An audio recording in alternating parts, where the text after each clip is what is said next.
I'm usually loath to have people put my slideshow up and have the first slide showing, but I actually thought about that when I did this, and I'm happy to have this here because this is the first, and I think it may be the last slide as well.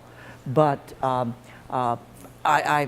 put this up to show, to sort of to bracket what we'll be looking at tonight with the oldest. The Old State House, begun in 1762, and added on to many, and altered many times since then. A very rich building. And then the most recent, the house that Frank Scotti built at 39 Benefit Street, that was completed just last year. So we're looking here at the beginning and end of what's included in this tour, which encompasses about 250 years. Not surprisingly, it skews much more heavily toward the earlier part of that period because without going into a real history of Benefit Street, there's, by the time you get to 1860, 1865, not much was built on Benefit Street for a long time. It was pretty much built out by that time. So we'll begin, here we go, with the oldest. This is,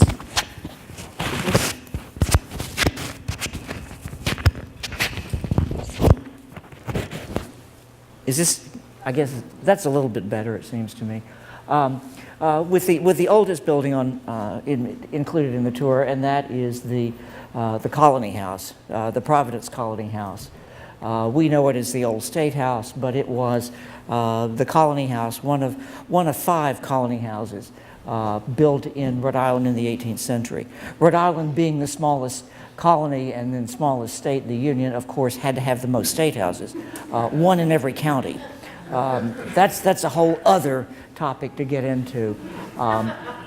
But this is the one that became the preeminent state house because the state legislature moved from county to county in the 18th and early 19th centuries. From the 1770s until the 1850s, the legislature met in each county so that you didn't have to go to the government came to you. And here we have the original, the first one of these. This is the Newport Colony House from 1739, designed by Richard Munday, which is really the progenitor. As I said, we could go into another riff on state houses, but this became the model for the state houses, the colony houses that were built in each of the 5 counties. One in Providence, one Newport, Providence, Bristol, North Kingstown, and I'm forgetting North Kingstown and South Kingstown.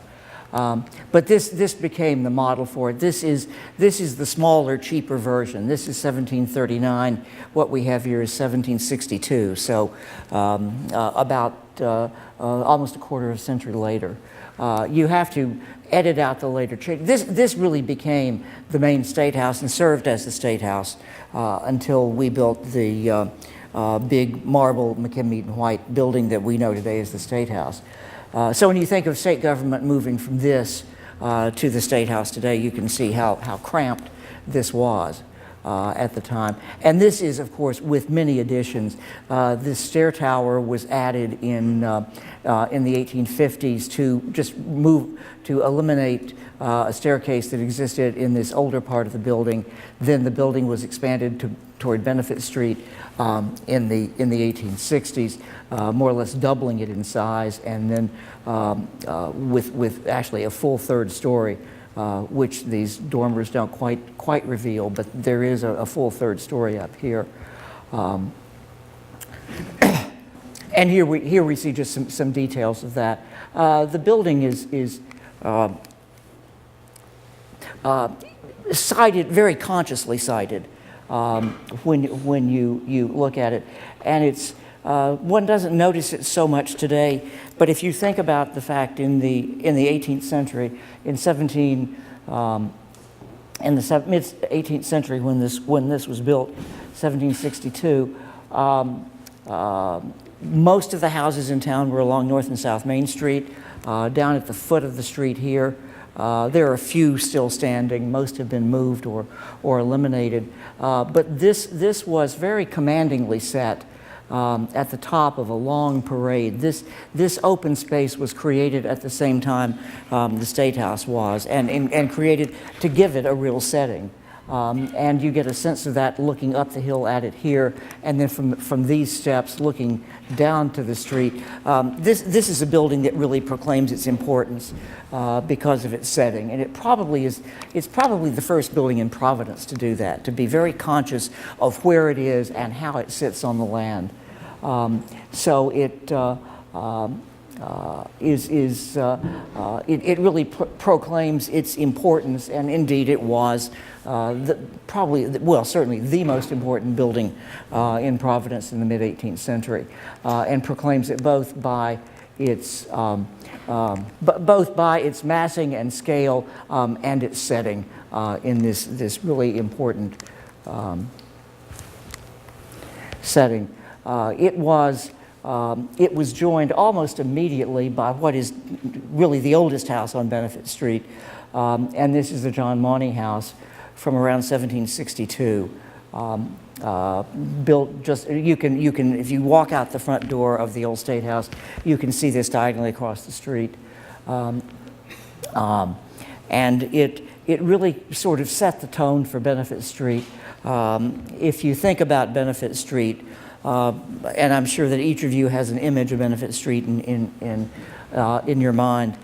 This is the form that you think about the most.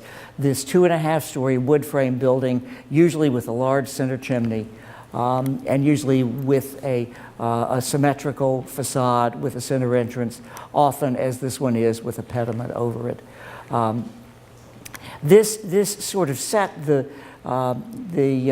set a tone for siting on Benefit Street, because Benefit Street is, if you think about it, and I don't know whether everybody really thinks about the fact that Benefit Street has two really distinct sides to it. The east side of it is very much an uphill side. You can see that here, where there's quite a climb up just to get from the sidewalk to the front door, and the basement here is fully exposed.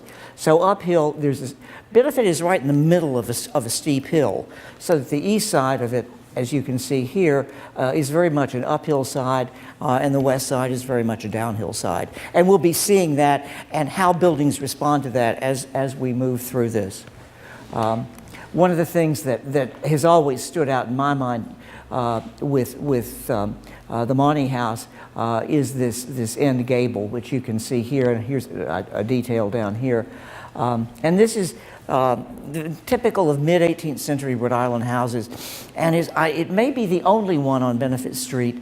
It's at least the only one that immediately comes to mind that has a real overhang. You can see here how the attic story overhangs the two lower stories.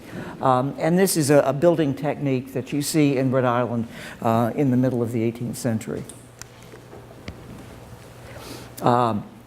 Next in line chronologically is this, the old Brick Schoolhouse from around 1767 or so, which, when built, of course, stood alone. The Whatcheer garage sort of rammed itself into the east wall of this building in the early part of the 20th century. But this is arguably the oldest public school in the country. This was built in the 1760s when Providence had a notion that they wanted to have public education. Now, of course, public education meant you had to be white and male at that time, and it didn't last very long. Rhode Island did become the site of early public education in the early 19th century. And from the early 19th century down to the present has offered public education. Again, originally just for white males, but as time progressed, it became more and more inclusive. But this is really remarkable as a very early attempt at public schooling, and built in a fairly substantial manner that is built of brick, like the Colony House next door, built to be substantial and to give a sense of its importance. And it, well, I'll come back to this later, but it's interesting that it's built really right across the street from the State House, and is beginning to form the core of what became a civic center in Providence. More about that in a few minutes. Here is, wait, let me back up. And here is yet another building. This is 1772. This is Shakespeares Head, which is across the street from the Brick Schoolhouse. When I took this photograph the other day, my back, I think I was standing on the steps of the Brick Schoolhouse looking across Meeting Street at the at Shakespeares Head, which is really a remarkable building. And it calls to mind the way life was lived in the 18th century. We're so used today to zoning, and zoning having residential zones and commercial zones and industrial zones. And it's interesting to think in the 18th century that a mill could be next door to a house and then a church could be on the other side. There was just no differentiation of land use by function. And this building really exemplifies it, because when John Carter built this house in the early 1770s, he had his, you can't see it here, you can just see the edge of the basement. On the other side of the house, this basement is fully exposed. You can walk out into the garden in the back. So in the basement were printing presses. John Carter published the Providence Gazette. He made stationery. He sold books. So he manufactured printed newspapers down here. On the first floor of the building is where he had his newspaper office, his bookshop, and so this was basically commercial space here. And then Carter, his wife, and his 11 children lived on the upper 2 stories of this house. And this staircase you see on the side of the house is actually a historic feature. I mean, there was always a staircase there. This is a relatively new, and this is a 20th century staircase, but it reflects a use that had always been there, so that business visitors would go in through the front door here. I suppose social callers could come in this way as well, but this was a dedicated entrance going exclusively to the upper story of the house. So here we have in one building industrial, commercial, and residential use. That's really a wonderful reminder of how integrated and cheek by jowl all those activities were in the 18th century. At the other end of the street is a Zachariah Allen house from 1772, beautifully sited on the street. And just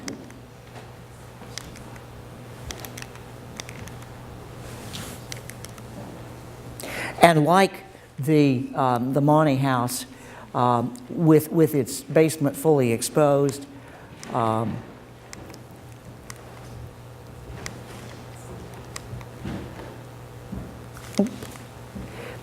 you can see here that this as well is sited with its end to the street, with the principal entrance up some stairs and a basement fully exposed. I suspect that the Monte House was a model for this because this building only came to rest on this site in 1973.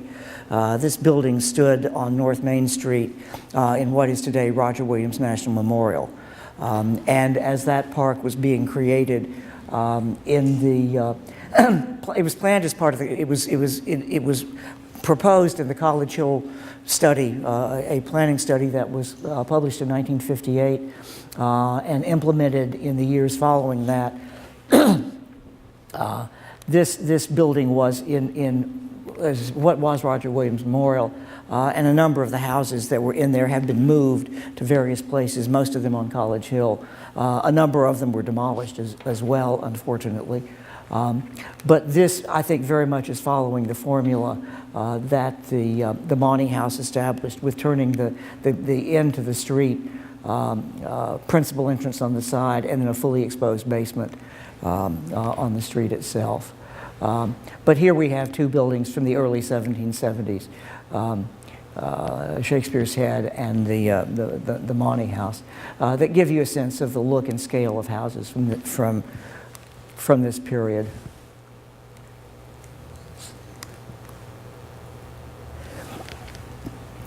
This is the Wheaton House. I think it's Samuel Wheaton.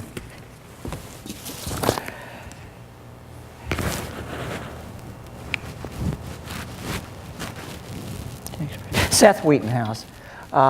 This from 1781, and following pretty much the same format.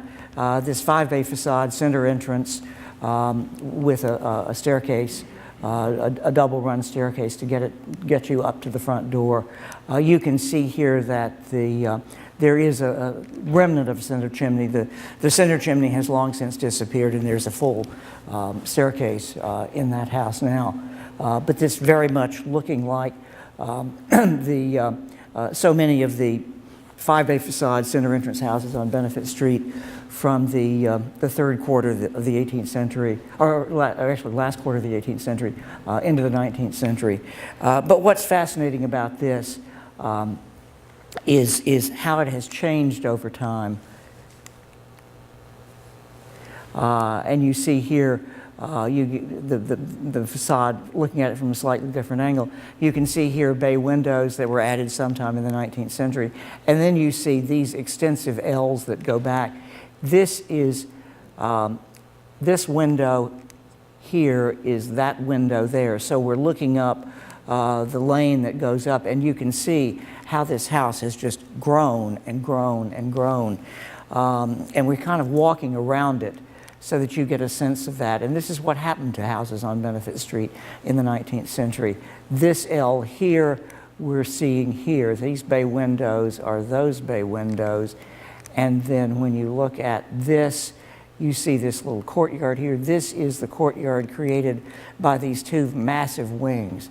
The wings that extend out from the, this is the back, this is the rear elevation of this building right here. You see here, so deep into that courtyard, you see how much this has been added on to. I know this house well. I painted it in the fall of 1973 when I was a graduate student at Brown. Not by myself, there were 4 or 5 of us painting it. But this didn't even exist then. So this shows you, this is a house that just keeps growing and growing and growing. And who knows where it will end up. This is the house at, let me just get my notes here. I want to get these right. This is the Samuel Staples house at 52 Benefit Street.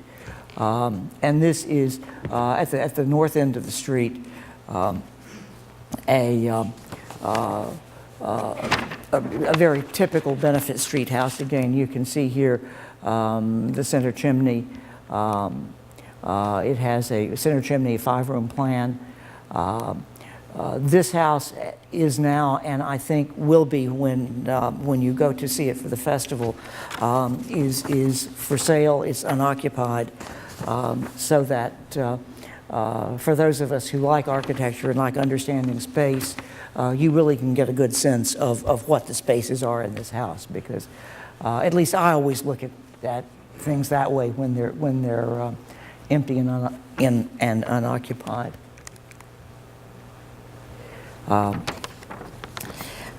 Next is the Elisha Angel House at 48 Benefit Street. This is actually just 2 doors away from the one we just looked at. And it's interesting to see what's going on between 1798 and 1808 in just 10 years' time. Because we see here that I love these houses because once you get to know them, you can, as I like to say, you can read them from the outside. You can look at them and get a sense of what's going on in them. You look at this, you see a center chimney. You understand that there's a large masonry mass around which the building is organized, and that the rooms sort of rotate off of it. There's going to be there are typically with these at least 6 fireplaces, and if you've got a cellar, and this does have a cellar, you've got at least 6, sometimes 8 fireplaces that are working off of this one chimney mast. And it dictates the way the space is organized. This is a much more open plan. You can see here 2 internal fireplaces. They're right on the ridge line. That tells me immediately that there are 4 rooms to the floor in this house, with a centered hallway that penetrates at least the depth, here half the depth of the house. But chimneys that provide fireplaces in each of the 4 rooms, 2 front rooms, 2 back rooms, and the same thing on the second floor. And you'll, one of the things that is really interesting, and you'll see when you go into this house, is how these rooms are not only organized, but how they're articulated. Because you'll find on the first floor that the 2 front rooms and the front stair hall are the ones that are the most elaborately ornamented. So you'll find the most elaborate fireplaces in these 2 front rooms, no, most elaborate mantelpieces, I should say. There's there's a nice chair rail in the stair hall itself, and the staircase is nicely elaborated. The back rooms on the first floor are much simpler. Go upstairs, you'll find the mantels in these, in all 4 of the rooms on the second story are much less elaborately ornamented, which gives you a sense of sort of the hierarchy of how these rooms were used. Clearly, these 2 front rooms were the public rooms where you received guests, and you wanted to have the most elaborate, the finest detailing in the house. And as you move upstairs into rooms that are more and more private, these were probably used exclusively as bedrooms. They're much less elaborately detailed.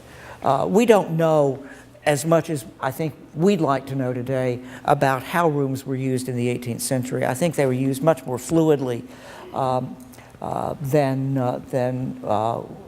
we think of, because we think of rooms today as being designated living room, dining room, kitchen, library, bedroom, what have you. But I think from what I can tell from, and you have to go and read letters and journals and that sort of thing to begin to piece together that, how these places were actually used.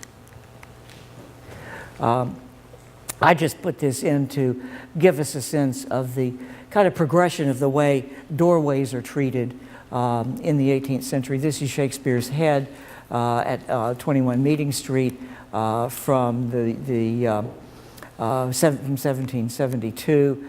This is 52 Benefit Street from the 1780s or 1790s, and this is 48 Benefit Street from 1808.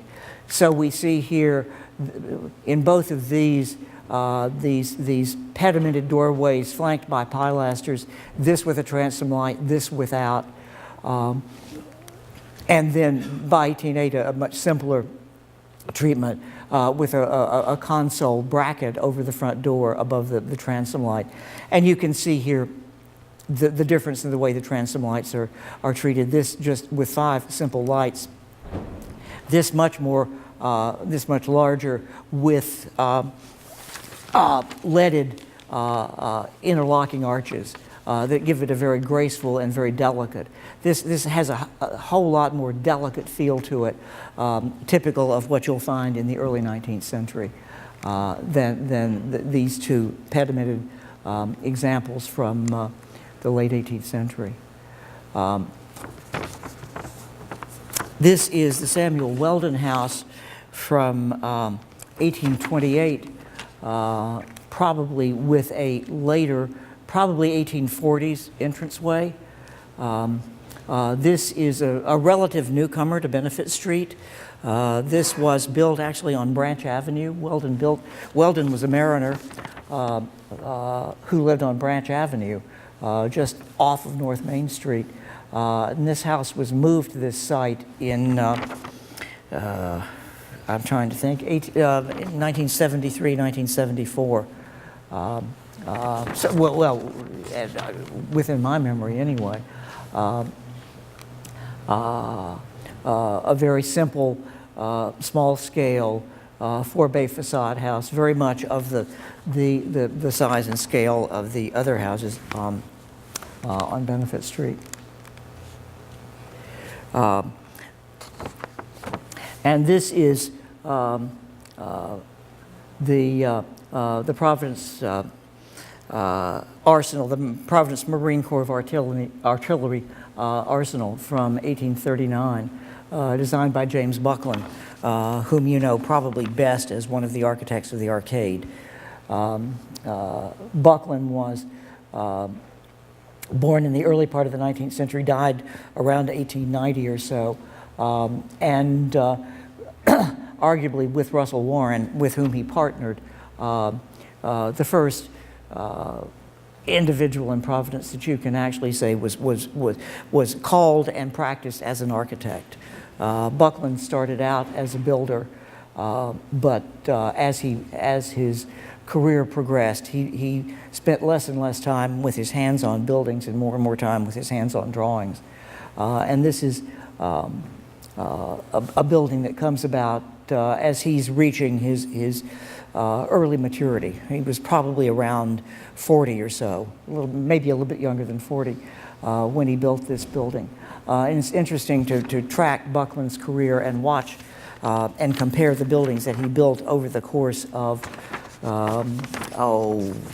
40 or 45 years, because Buckland was someone who certainly kept up with architectural trends. This Gothic revival that he's using in this building from 1839 was very much current at the moment. The Gothic was coming into use in the late 1830s.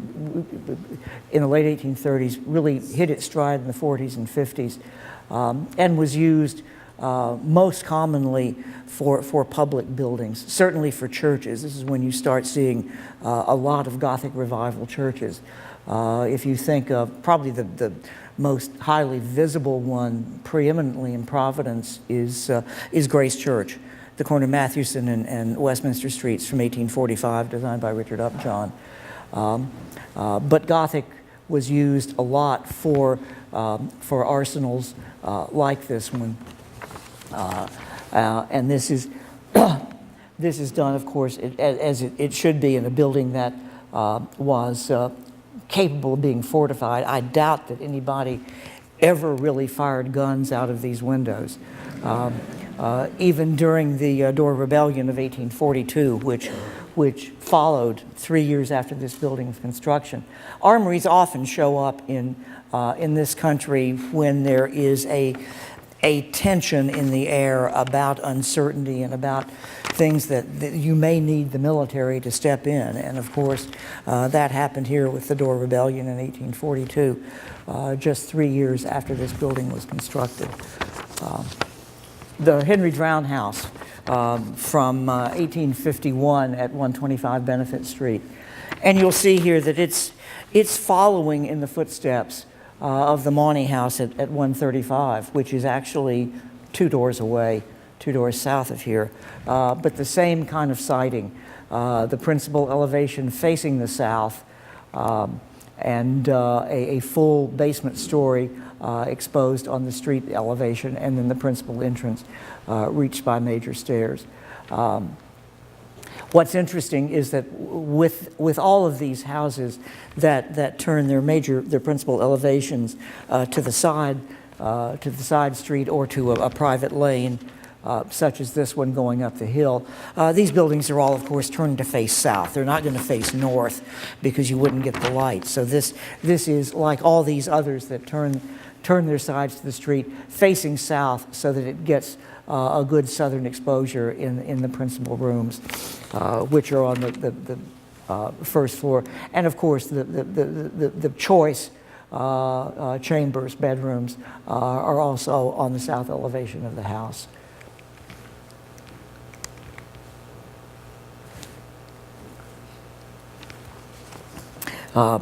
This is the Duty Evans house from 1852 at 33 Benefit Street. This is a form that became extremely popular in Providence in the middle of the 19th century. And that is basically a cube of a house.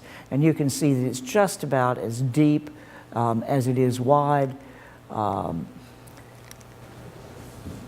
capped by a low hip roof. You can't even really see the roof from this side, but with a symmetrical facade, center entrance.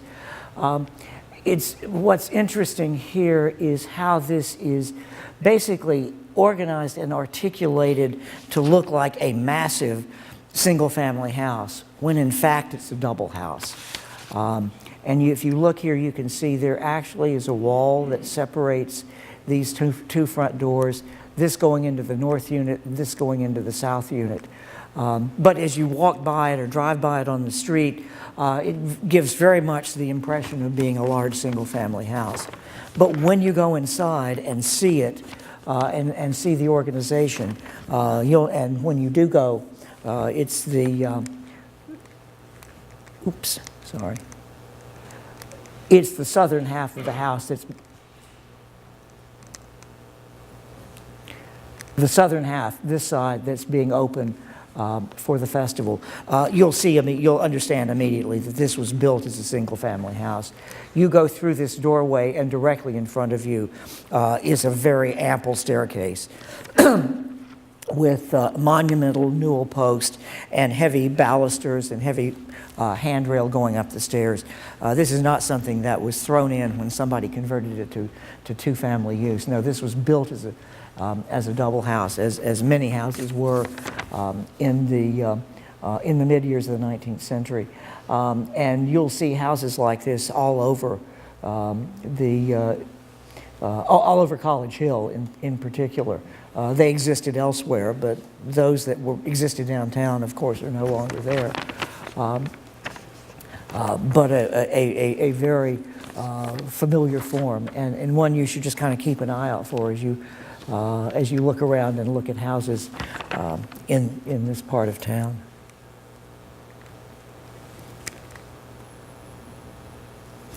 This is the James Humphries house.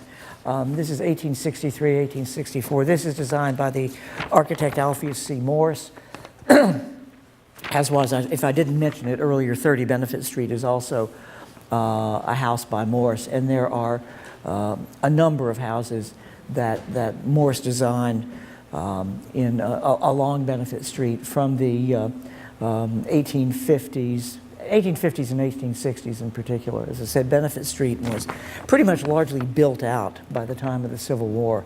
So this is really one of the last of the large houses built on Benefit Street. And you have to remember that this was, when built, this was built as a single-family house. It was, when I first knew it 40 years ago, divided into, I can't remember whether it was 11 or 15 units. It was redone in the 1980s and reduced to, I think, 5 units at the time. So there are, the unit you'll be seeing when you go on the festival is the one here on the first floor, which is, it's wonderful that you're getting in to see that. And this is, in fact, the first time this unit has ever been shown. And what you're seeing when you go in here is the principal floor. When you think about this as basically an Italian palazzo, you have to think about this as the piano nobile, as the main floor. And it, again, is reached by this wonderful monumental staircase that goes up to the central entrance.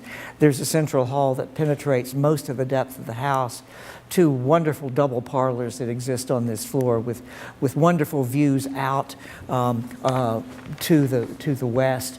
And then on the other side are 2 bedrooms that face a lovely little garden that's uphill from this house. And then there's a kitchen that is across the back of the house. But this very much you get a sense of how these houses were organized, with this main floor well above the street with wonderful views out, and then bedrooms on the upper stories. The upper stories are not going to be open, but you'll certainly get a wonderful sense of the kind of space that was created in these large houses in the mid-19th century. And this is the other house that Morse did. This is the William G. Angel House. Let me just back up. The dates I have on this are between 1863 and 1864. So just as this house was being completed for James Humphries, William G. Angel began work on this house at 30 Benefit Street, which took about 3 years to build. And this is another one of these Italianate palazzo-like houses. This one here done in, as so many of them were at the time, built of masonry with brick walls, but with ample amounts of brownstone trim. You see brownstone here used to cover the basement story, as well as all the decorative elements. This wonderful ionic or composite portico, and then the pedimented windows on the first story, this wonderful segmental arch window over the stair hall on the second floor, and then on the bay windows and the coins at the corner, as well as the cornice. And I was trying to, just indulge me for a minute here. Let me just,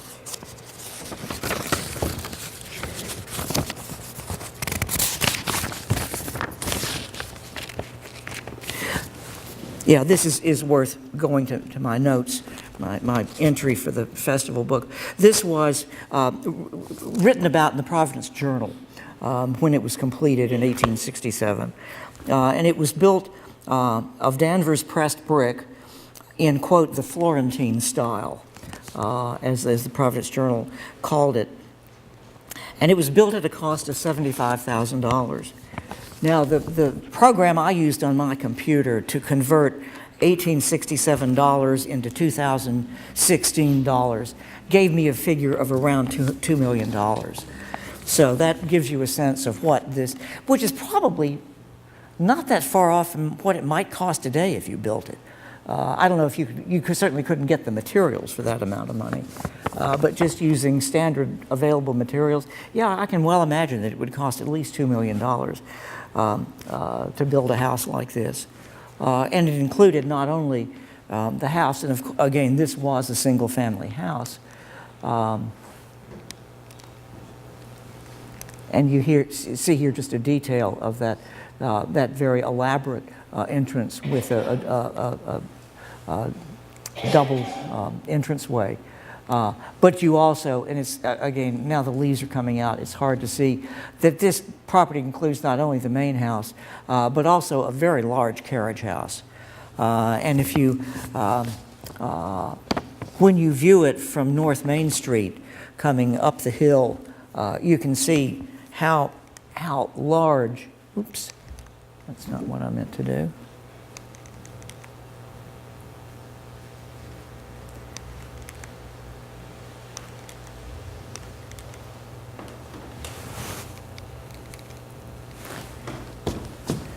Okay. When you see this from North Main Street, you can see, because the change in grade just behind this property, this is quite a large, several multi-story carriage house that goes down to the ground below it on North Main Street. And here we come to the most recent of the houses, one that is just reaching completion today. This is a house built by Frank Scotti, just completed last year, still with finished work to be done. It was built on speculation, and I think it's an interesting and actually fairly good addition to Benefit Street. And I'll show you here the reason I like it. You see it here. It's built of clapboard with sort of regularly articulated windows, not dissimilar from what you see already on Benefit Street. It's very site-specific too, and I include these two images here because this section of it here is in exactly the same plane and has exactly the same roof line, cornice line, as the Joseph Jenks House from 1773 next door at 43 Benefit Street. And then the north wing of it actually lines up exactly with the Evans House next door to it, so that these two wall planes are in the same elevation. So when you look at it and think about what it was trying to do, it's trying to use similar materials. It's trying to have some relationship with the buildings exactly next to it. It certainly reads as a new building, which I think is a fine thing for a new building to do. And yet it has it engages with the buildings next to it.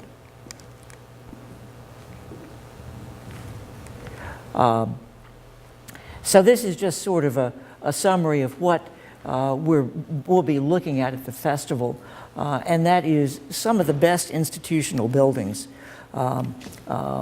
in the city.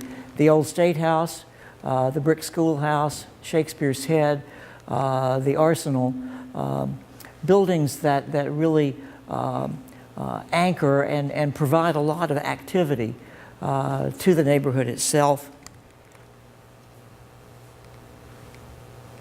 And then a wonderful variety of houses. While a lot of these, and certainly these on the lower section, are not being open for the festival, the nice thing about having the festival in a neighborhood like this is that you get to experience these from the outside at least, and gives you a chance to appreciate the real historic fabric that exists in a historic neighborhood like this.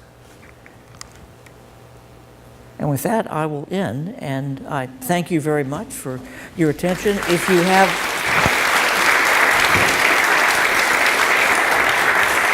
have any questions, I'll be happy to answer them. Yes? So I have two questions. One, I'm quite intrigued by the siting issue, whether it's, facing the street, the bulk of the house is facing the street, and is sort of the civicness of Benefit Street, or whether it's facing the south. So I wonder if you could comment on the sort of civicness of that. And then the other question is, is it the Monte House? Yeah. Okay. With that one, with the walkout basement, just as, say, Shakespeare's Head, you talked about Shakespeare's Head as being mixed use. And was the Monte House, the basement level, was that a commercial area? Monte was an attorney, and I don't know, and I don't know that there's any place to figure it out or find it out. My suspicion is that he probably had his office at that level, and that it provided a separate entrance. Now that's imposing my 20th century mindset on how you'd use a house. To say, well, gee, if I were a lawyer and practiced out of my house, I'd have my office down there, and have two separate entrances, one for social, one for business. I don't know whether that's true, but that's I don't know. It makes sense to me. But again, that's without any documentation, and I don't know that any documentation exists, and I've never tried to go back and find out if he has papers, or even if he did, would it say anything? You know, you could spend an awful lot of time, you know, reading through, if there are even letters, you know, that, you know, I went down to my basement office, who knows whether you'd be able to find it out. And the first question, again, was... Was, orientation. Oh, well, they were, yeah. Well, it's... Sense or... I think it's as much as anything... with those houses, and they're all on the east side of Benefit Street. They're all on the uphill side. And I think it's as much as anything a way to deal with a difficult building site. If you're on the west side of Benefit Street, you can build the front of the house right on the street. You can have an exposed basement on the downhill side, but you can put your front door right on the street. It would be much more difficult to have a house like, to use that example, 135 Benefit Street, the Monte House. If that were turned and facing Benefit Street, you'd probably have to set it back 6 feet or so to get, you know, because you'd need a staircase, probably a double-run staircase that would have to go up, and you couldn't put it on the sidewalk.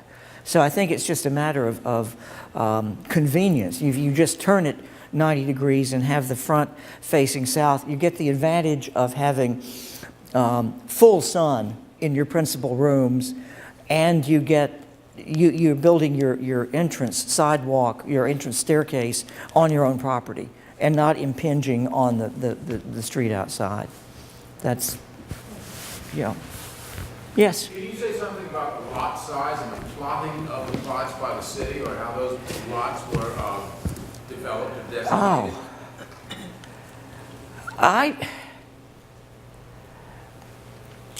I don't know. Well, I don't think the city did anything about it, is the short answer to that. This is all part of the original house lots of Providence, and these were house lots set out in the 1630s, and they went from Olney Street basically to the Water or Wickenden Street. I can't remember how far, but I do know they extended from what is today's North Main Street up to Hope Street, and they were, I don't know how long, maybe 100 feet wide. So these were subdivided over time. Benefit Street, the only street on the east side, was, or what was called the compact part of town then, because that was all there was to Providence in the 17th and early 18th centuries, was North Main Street. And as the population increased in the mid-18th century, there was a plan that went through to put in what was called the back street. That's what Benefit Street was originally known as.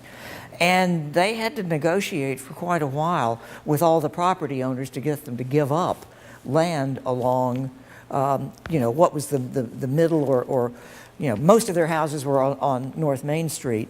And of course, you know, there was no common burying ground in Providence until 1700, and that didn't really get used for another 20 years. So people buried their dead on their house lots, and where do you put them? Well, you just put them up the hill. And that meant, you know, when Benefit Street went through, they had to move burying grounds. They were moving them uphill, or they moved them to the North Burial Ground. But the creation of Benefit Street took a number of years to go through, just because it was a public undertaking, but going through private house lots. Does that answer your? Yeah. Peter. What's the rationale for double houses? The one you showed was very elegant. It seems to me that people who could afford half that house could have afforded a single house and not have direct neighbors.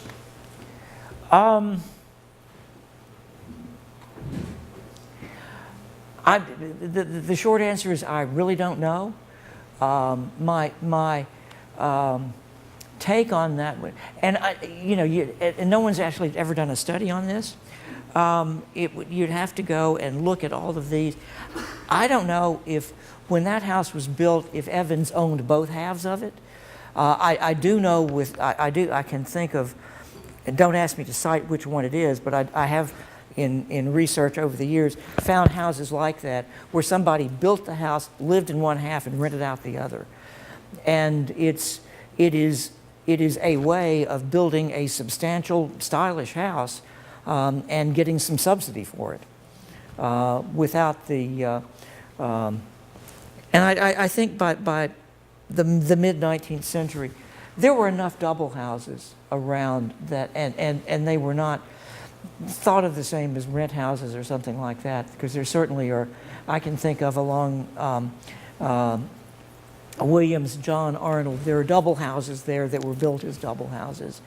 And even more obviously so than that one. The one that we looked at tonight, I mean, actually looks like it could be a single-family house. And then you start looking and you say, oh, there are two doors there. But in form, there are certainly houses like that.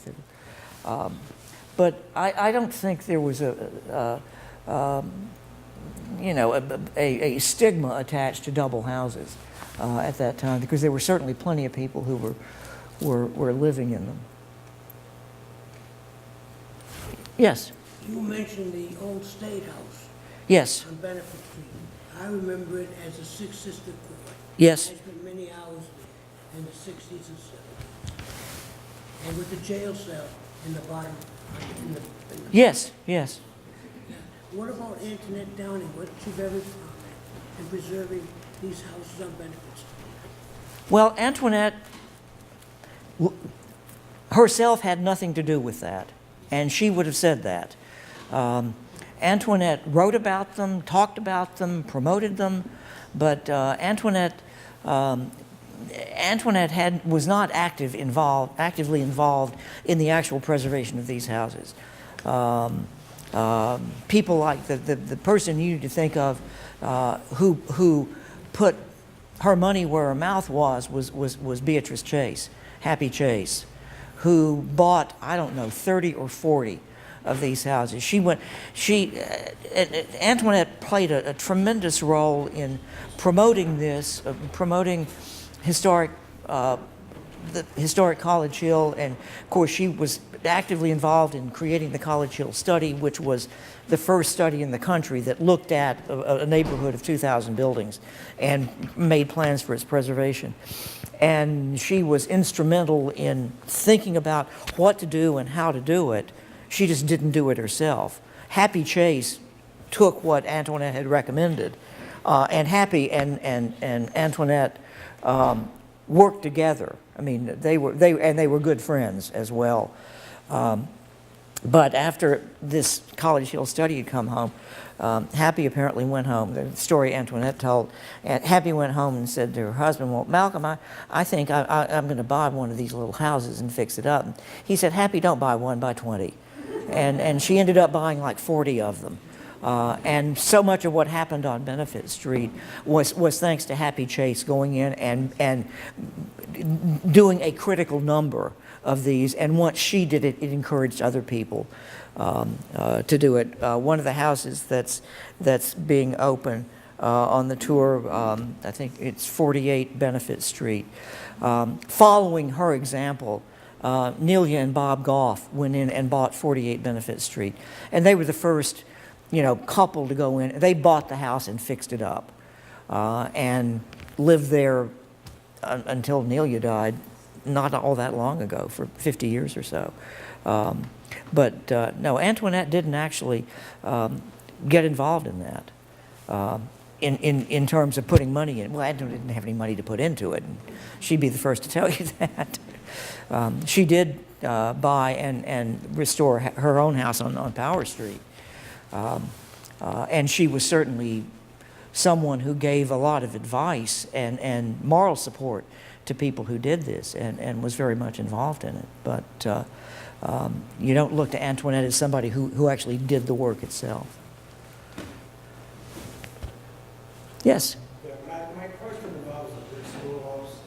Is it correct to assume that when that building was built in the mid-18th century, the north and south facades were symmetrical? And then when the garage went up in 1900, they just chopped 10 or 15 feet from the east side of that, they were going to build a garage? I don't know how much got chopped off of it. And without let me, let's see if I can.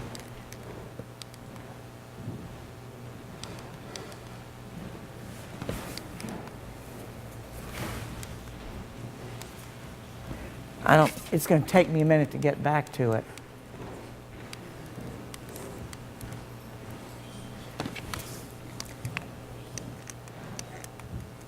But the short answer while I'm trying to do this is I have not seen an image of that building as it looked before the garage went up.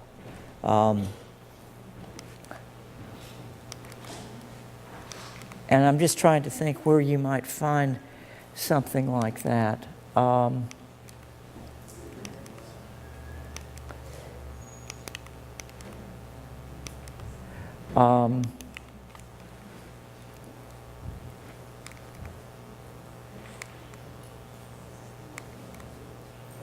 There it is. Yeah, I'm just assuming that what got chopped off was, well, you can see here, the walls right about there. I'm assuming that there was as much wall there as there is here. So I'm imagining that maybe 2 or 3 feet was taken off of it. But as I said, I've never seen any images of it before that was built. And when I think about it, I'm not really surprised, because the What's Your Garage is 1910 or so. This wasn't held in much regard at that point. It had been used as a public school. It was a school for children with tuberculosis. It was a school for African American children. And really by 1900 or so, I don't think it was held in much regard. So I don't think anybody really thought, oh, well, it doesn't matter, let's just take a few feet off this building. We need to make the garage bigger. I think it was really only in the mid-20th century when people started looking at all these early buildings and coming to realize this is one of the oldest schools in the country. But in 1900, I don't think people much thought about it as being anything terribly important. Yes, Susan. Matt, you were talking about the early private family cemeteries. Yep. That went with each one of the strips. And people might be interested to know that I think it might be the last one is right next door, the Tillinghast. The Tillinghast, yes. So you can see it when you go out. Yeah, that is the only one that survives, or that we know of. I suspect there are a lot of people buried under a lot of houses on Benefit Street, and no one knows it. Matt, is that entryway original on a schoolhouse? No, I don't think so. I don't know. It could be. It could be. I just don't know. It is. You'll see that on a lot of houses on Benefit Street. In fact, 135 Benefit Street that I showed, the Monte House, that's the front door that's on 135 Benefit Street. When the current owners bought it in the 70s, it had a... I'm talking about the whole facade there with the gable. Oh, this whole thing? Yes, it is, because the stair hall's in there. So this configuration is original. I'm assuming the doorway is. It's been copied so often that,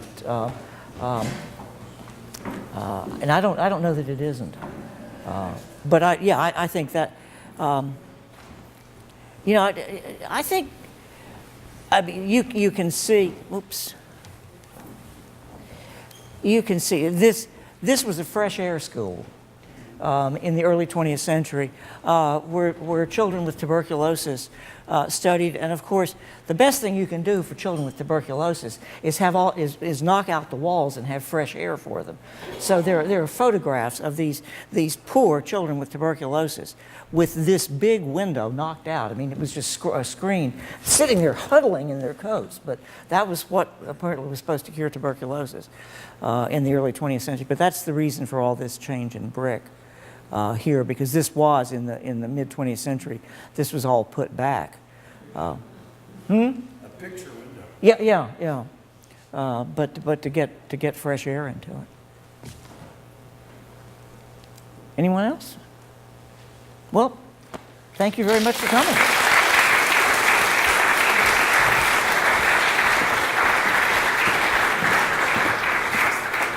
give them a round of applause for that. Thank you.